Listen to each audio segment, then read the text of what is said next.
ಸ್ನೇಹಿತರೆ, ಕರ್ನಾಟಕದ ಬಹುದೊಡ್ಡ ಒಂದು ನಿರೀಕ್ಷೆ ಏನಿತ್ತು ಇವತ್ತು ಈ ಆರ್ ಎಸ್ ಎಸ್ಸು, ಕೋಮುವಾದಿಗಳು, ಜಾತಿವಾದಿಗಳ ಸಂಘಟನೆಗಳೇನಿದ್ದಾವೆ, ಈ R S S, B J P, Bajrang Dal ಇಂಥ ಸಂಘಟನೆಗಳಿಗೆ ಒಬ್ಬ ಸೈದ್ಧಾಂತಿಕ ಹೋರಾಟ ಮಾಡುವ ಒಂದು ಕರ್ನಾಟಕದ ಜನಕ್ಕೆ ಸೆಕ್ಯುಲರ್ ಫ್ರೆಟರ್ನಿಟಿ ಏನಿದೆ, ಇದಕ್ಕೆ ಒಂದು ಸೈದ್ಧಾಂತಿಕ ದಿಕ್ಸೂಚಿ ತೋರಿಸುವ ಒಂದು ನಾಯಕಕ್ಕಾಗಿ ನಾವು ಬಹುದಿನಗಳಿಂದ ಹುಡುಕ್ತಾ ಇದ್ವಿ.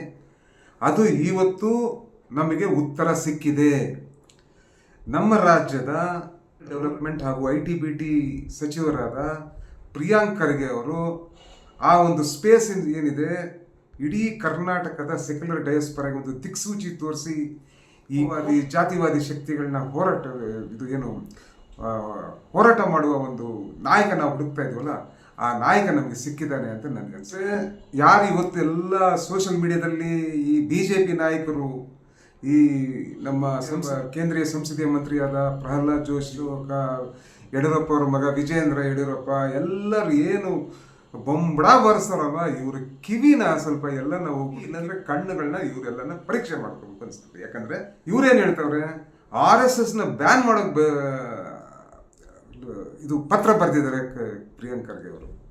ಪ್ರಿಯಾಂಕ್ ಖರ್ಗೆ ಅವರು ನಿಮಗೆ RSSನ ಬ್ಯಾನ್ ಮಾಡೋದಕ್ಕೆಲ್ಲ ಪತ್ರ ಬರೆದಿರೋದು.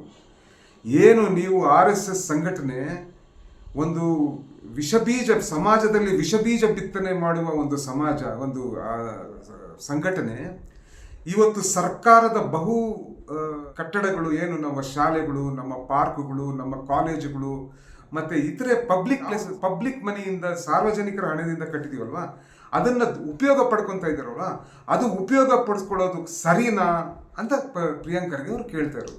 ಈ ಸರ್ಕಾರದ ಕಟ್ಟಡಗಳು ಎಲ್ಲಿ ನಮ್ಮ ಚಿಕ್ಕ ಮಕ್ಕಳು ಓದೋದಕ್ಕೆ, ಕಾಲೇಜುಗಳಿಗೆ, ಪಾರ್ಕ್ಗಳಿಗೆ ಆಟ ಆಡೋದಕ್ಕೆ ಹೋಗ್ತಾರೋ, ಅಲ್ಲಿ ಈ ತರ ಸಮಾಜದಲ್ಲಿ ಶಾಂತಿಯ ಭಂಗ ಮಾಡುವ ಒಂದು ಸಂಘಟನೆ ಈ ಸ್ಪೇಸಸ್ನ ಸೆಕ್ಯುಲರ್ ಸ್ಪೇಸಸ್ ಅಂತ ಏನಂತೀವಿ, ಜಾತ್ಯತೀತ ಇವೆಲ್ಲ ಪಾರ್ಕ್ಗಳು, ಜಾತ್ಯತೀತ ಶಾಲೆಗಳು, ಎಲ್ಲರೂ ಬರ್ತಾರೆ. ಅಲ್ಲಿ ಮುಸಲ್ಮಾನ ಬರ್ತಾರೆ, SC ಬರ್ತಾರೆ, ST ಬರ್ತಾರೆ. ಇಂಥ ಒಂದು ಸೆಕ್ಯುಲರ್ ಸ್ಪೇಸಸ್ ಅನ್ನು ಏನಂತೀವಿ, ಇಂಥ ಸೆಕ್ಯುಲರ್ ಸ್ಪೇಸಸ್ಗೆ ಒಂದು ಯಾವ ಸಂಘಟನೆ ಒಂದು ಸಮಾಜದಲ್ಲಿ ಬೆಂಕಿ ಹಚ್ಚುವ, ಕೋಮುವಾದದ ಬೆಂಕಿ ಹಚ್ಚುವ ಸಂಘಟನೆ ಒಂದು ಅಲ್ಲಿ ಯೂಸ್ ಮಾಡೋದಕ್ಕೆ ಬಿಡಬೇಕಾ ಅಂತ ಒಂದು ಸೈದ್ಧಾಂತಿಕ ಪ್ರಶ್ನೆ ಅವರು ಮುಖ್ಯಮಂತ್ರಿ ಸಿದ್ದರಾಮಯ್ಯ ಅವರು ಒಂದು ಪತ್ರ ಬರ್ತಾರೆ. ಅದರಲ್ಲಿ ಏನ್ರಿ ತಪ್ಪಿದೆ?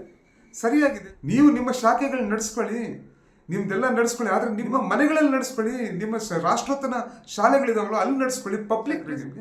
ಪಬ್ಲಿಕ್ ಜಾಗಗಳು ಎಲ್ಲ ಸಮುದಾಯಗಳಿಗೆ ಸೇರಿರೋ ಜಾಗ. ಇದು ನೈತಿಕ ಪ್ರಶ್ನೆಯನ್ನು ಪ್ರಿಯಾಂಕ್ ಖರ್ಗೆ ಅವರು ಎತ್ತಿದ್ದಾರೆ.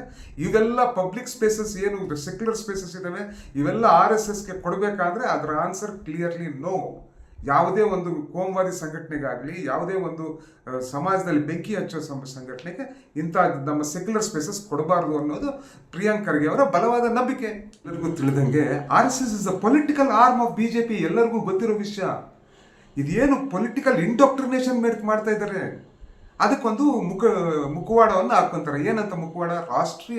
ರಾಷ್ಟ್ರೀಯತೆ ಉಳ್ಳ ಸಂಘಟನೆ. ಅಬಾಬಾಬಾಬಾಬಾ, ಎಂಥ ಸಂಘಟನೆ ಗುರು! ಎಲ್ಲಿ ಗುರು ನಿಮ್ಗೆ ರಾಷ್ಟ್ರೀಯತೆ ಇದೆ? 52 ವರ್ಷ 1947ರಿಂದ ನಮ್ಮ ರಾಷ್ಟ್ರೀಯ ಧ್ವಜವನ್ನೇ ನೀವು ನಾಗ್ಪುರದಲ್ಲಿ ಹಾರಿಸಲ್ಲ. ನೀವು ಹೆಂಗ್ರಿ ರಾಷ್ಟ್ರೀಯತೆ ಸಂಘಟನೆ ಆಗೋಕ್ಕೆ ಸಾಧ್ಯ? ನೀವು ಆಮೇಲೆ ನಾವು 1950ರಲ್ಲಿ ಯಾವಾಗ ನಮ್ಮ ಕಾನ್ಸ್ಟಿಟ್ಯೂಷನ್ ರಚನೆ ಆಯಿತು, ಅವಾಗ ನೀವೇನು ಹೇಳಿದ್ರಿ? ಇಂಡಿಪೆಂಡೆನ್ಸ್ ಬಂದ್ಮೇಲೆ ನಮ್ಮ ಕಾನ್ಸ್ಟಿಟ್ಯೂಷನ್ ಬಂದಾಗ ನೀವೇನು ಹೇಳಿದ್ರಿ? ನಮಗೆ ಈ ಕಾನ್ಸ್ಟಿಟ್ಯೂಷನ್ ಬೇಕಾಗಿಲ್ಲ, ನಮಗೆ ಮನುಸ್ಮೃತಿ ಬೇಕು ಅಂತ ನೀವು ಡೆಲ್ಲಿಯಲ್ಲಿ ಇದೇ ನಮ್ಮ ಸಂವಿಧಾನವನ್ನು ಸುಟ್ಟಿರೋ ಸಂಘಟನೆ. ಆಮೇಲೆ ನಿಮ್ಮ ಸಂಘಟನೆಗೆ ಕೈಯಲ್ಲಿ ರಕ್ತ ಉಂಟು, ಅರ್ಥ ಮಾಡ್ಕೊಳ್ಳಿ. ನಿಮ್ಗೇನೋ ಕೋರ್ಟಲ್ಲಿ ಏನನ್ನ ಸಿಕ್ಕಿರ್ಬೋದು, ಆದರೆ ಗೋಡ್ಸೆ, ಆಪ್ತೆ, ಸಾವರ್ಕರ್ ಎಲ್ಲರೂ ಗಾಂಧಿ ಕೊಲೆಯಲ್ಲಿ ಅವರ ಪಾತ್ರ ಇಲ್ಲ ಅಂತ ಯಾವ್ದನ್ನ ಕೋರ್ಟ್ ಹೇಳಿದ್ಯಾ? ಗೋಡ್ಸೆ ಅವರ ತಮ್ಮ ಗೋಪಾಲ್ ಗೋಡ್ಸೆ ಹೇಳಲು ಸುಳ್ಳು. ನಮ್ಮ ತಮ್ಮ, ನಮ್ಮ ಅಣ್ಣ, ನಾವೆಲ್ಲರೂ ಅಣ್ಣ ತಮ್ಮರೆಲ್ಲರೂ RSS ಅಲ್ಲಿ ಇದ್ವಿ ಅಂತ ಹೇಳಲ್ವಾ? ಸೊ ಇಂಥ ಸಂಘಟನೆಗೆ ಸಾರ್ವಜನಿಕ ಫಂಡ್ಸ್ ಇಂದ ಕಟ್ಟಿರೋ ಈ ಪಬ್ಲಿಕ್ ಪ್ಲೇಸಸ್ ಏನಿದೆ, ಸೆಕ್ಯುಲರ್ ಪ್ಲೇಸಸ್ ಏನಿದೆ, ಹೆಂಗ್ ಕೊಡೋಕೆ ಸಾಧ್ಯ?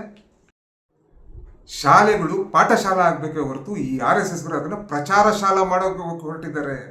ಚಿಕ್ಕ ಮಕ್ಕಳು, ಪಾಪ ಬಡವರ ಮಕ್ಕಳು ಹೋಗೋದು ಗೌರ್ಮೆಂಟ್ ಸ್ಕೂಲ್ಗೆ, ಅಲ್ಲಿ ತೊಗೊಂಡ್ಬಿಟ್ಟು ಅವ್ರಿಗೆ ಚಡ್ಡಿ ಹಾರಿಸ್ಬಿಡೋದು, ಸದಾ ವತ್ಸಲೆ ಹಾಡಿಸ್ಬಿಡೋದು, ಅವನ್ನೆಲ್ಲ ಇಂಡಾಕ್ಟ್ರಿನ್ ಮಾಡಿ ಸಮಾಜ ಘಾತಕ ಒಂದು ಜನಗಳನ್ನ ಉತ್ಪಾದನೆ ಮಾಡೋದಕ್ಕೆ ಇವರು ಉಪಯೋಗಿಸ್ಕೊತಾ ಇದ್ದಾರೆ. ಸಾಂಸ್ಕೃತಿಕ ಸಂಸ್ಥೆ ಅಂತ ಸುಮ್ಮನೆ ಅವರು ಒಂದು ಮುಖವಾಡ ಹಾಕೊಂಡಿರೋದು, ಅದು ಐಡಿಯಾಲಜಿಕಲ್ ಆರ್ಮ್ ಆಫ್ ಬಿಜೆಪಿಗೆ ರಾಜಕೀಯ ಕೆಲಸ ಮಾಡುತ್ತೆ, ಪ್ರಚಾರ ಮಾಡುತ್ತೆ.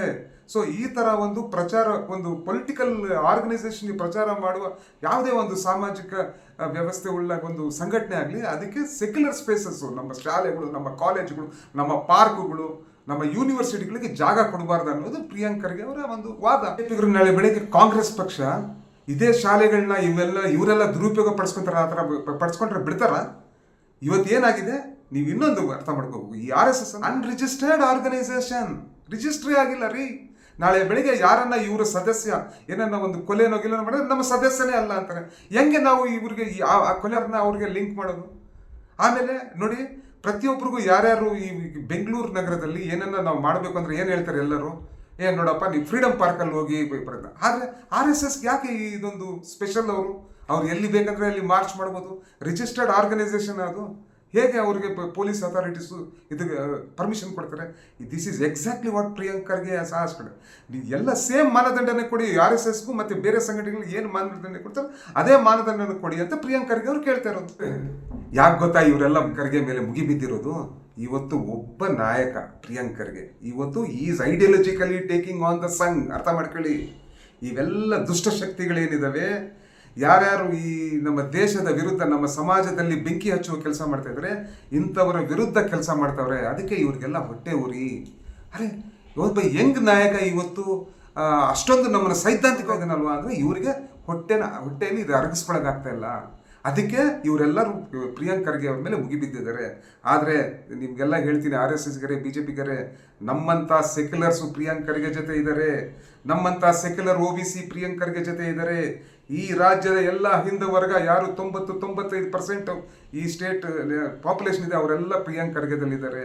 ನೀವು ಪ್ರಿಯಾಂಕ್ ಖರ್ಗೆನ ಏನು ಮುಟ್ಟೋಕ್ಕಾಗಲ್ಲ ನಿಮ್ಮ ಕೈಯಲ್ಲಿ. ನೀವೇನು ಮಾತಾಡ್ತಾರೋ ನೀವು ಸುಮ್ಮನೆ ಅದು ಆನೆ ನಡೆ ಹೋಗ್ತಾ ಇರುತ್ತೆ, ನೀವು ನಾಯಿಗಳು ಬೊಗಳ್ತಾನೆ ಇರ್ತಾರೆ. ಇವತ್ತಿಂದ ನಾನು ಹೇಳ್ತೀನಿ ನೋಡಿ, ಪ್ರಿಯಾಂಕ್ ಖರ್ಗೆ ಅವರು ಕರ್ನಾಟಕ ರಾಜ್ಯದಲ್ಲಿ ಸೈದ್ಧಾಂತಿಕ ಹೋರಾಟ ಶುರು ಮಾಡಿದ್ದಾರೆ. ಇಲ್ಲಿವರೆಗೂ ಕಾಂಗ್ರೆಸ್ ಮತ್ತು BJPಯ ಏನು ನಾವು ರಾಜಕೀಯ ಹೋರಾಟ ಇತ್ತು, ರಾಜಕೀಯ ಜೊತೆ ಇವತ್ತು ಪ್ರಿಯಾಂಕ್ ಖರ್ಗೆ ಅವರು ಇಡೀ ನಮ್ಮ ಸೆಕ್ಯುಲರ್ ಸಮೂಹಕ್ಕೆ, ಈ ರಾಜ್ಯದ SC ST OBC ಮೈನಾರಿಟೀಸ್ಗೆ, ಹಿಂದ ವರ್ಗ ಏನಿದೆ ಅವ್ರಿಗೊಂದು ದಿಕ್ಸೂಚಿ ಕೊಟ್ಟಿದ್ದಾರೆ. ನಾವು ಈ ಕೋಮವಾದಿಗಳಿಗೆ, ಈ ಜಾತಿವಾದಿಗಳಿಗೆ ಸೈದ್ಧಾಂತಿಕ ಹೋರಾಟ ಮಾಡಬೇಕು. We should not give secular space to this communal ideology oriented Sangh ಅಂತ ಹೇಳಿರೋದು. ಸೊ ಇದು ನಾವೆಲ್ಲರೂ ಪ್ರಿಯಾಂಕ್ ಖರ್ಗೆ ಅವರ ಜೊತೆ ಇದ್ದೀವಿ. ಪ್ರಿಯಾಂಕ್ ಖರ್ಗೆ ಜಿ, ಆಪ್ ಆಗೆ ಬಢಿಯೇ, ಹಮ್ ಆಪ್ಕೆ ಸಾಥ್ ಹೈ. ಜೈ ಹಿಂದ್, ಜೈ ಕರ್ನಾಟಕ.